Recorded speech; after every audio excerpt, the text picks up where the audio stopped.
Hey everybody, I'm Alison Glue, and the biggest question I get asked on uke is how to do a chuck, how to make this percussion sound when you're playing.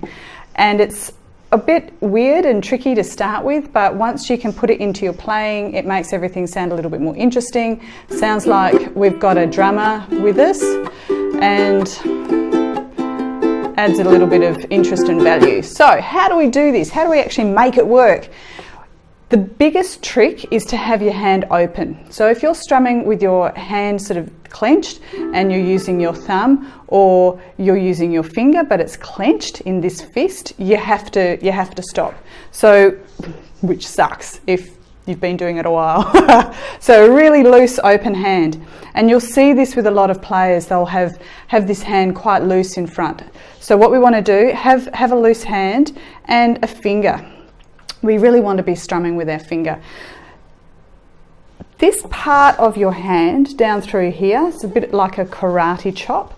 We're going to lay that across your strings in a downward motion. So if you look at my hand here, it's coming across near the sound hole, down the strings, and I'm flicking with my finger across the top. When you do that, you're going to get a really nice sound.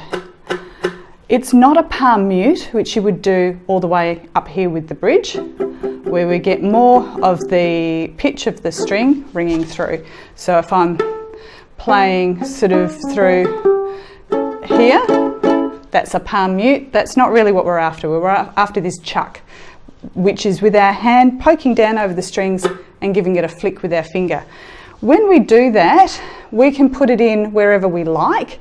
Often it sounds nice on the second and on the fourth beat. So if we're doing an island strum where you're going down, down, up, down, up, what we can do is put the chuck in on 2 and 4. So down, chuck, then the up, then a chuck, then up. So you end up getting down, chuck, up, down.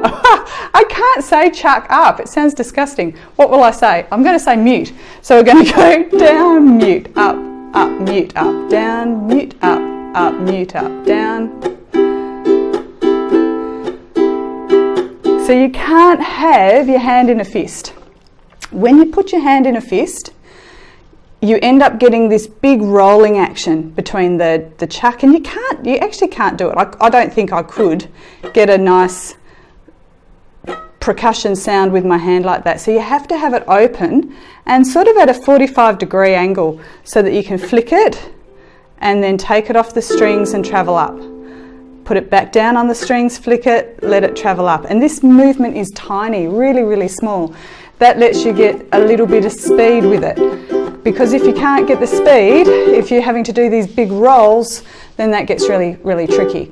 So have a go. This is something that you're going to do on the couch for hours, I'd imagine. So you sort of sit there, and my biggest tip is look at your fingers. So often what happens is we kind of drift off and try to sort of feel it, and it's kind of weird, and we're trying to strum down at the same time as we're placing our hands on the strings. That's not the movement we want. We want to just place it down and flick it off, flick down, and then travel off.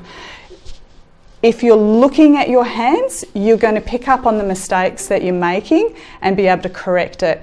If it's feeling like a cheese grater, it's not right. So go back and have a watch of the video. Pop onto my page, on my Facebook page. You can like that and you'll see some more videos as I post them. This is the sort of thing I cover in my workshops. So if it's something that's interesting and you just want a little bit of sort of face-to-face support, then hop onto the website, and I'll have all of the workshops and things up there. If you want to pop your name down or just let me know you're interested, I can keep you up to date with that. So good luck. Hope to see you chucking, but not chucking up. Okay, catch you soon. Bye.